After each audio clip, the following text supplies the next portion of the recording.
So you said something in there about when you're building websites, or not websites, but building a family tree, and there's a lot of options about how and where someone can build a family tree. Right. And so there's actually two questions we got about that. The first one is, can you build a family tree in Excel, like an Excel spreadsheet, which I think is an interesting question.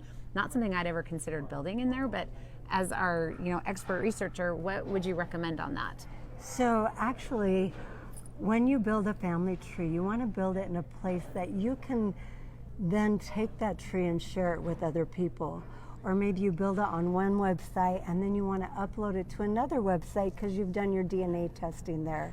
And so you need to upload your family tree. So you need it in a format where you can export it. And that's called a GEDCOM, which stands for a genealogical electronic database. And you can't get that off of an Excel spreadsheet. No. So you're going to spend a lot of time building a tree that you can't share and you can't upload somewhere else. So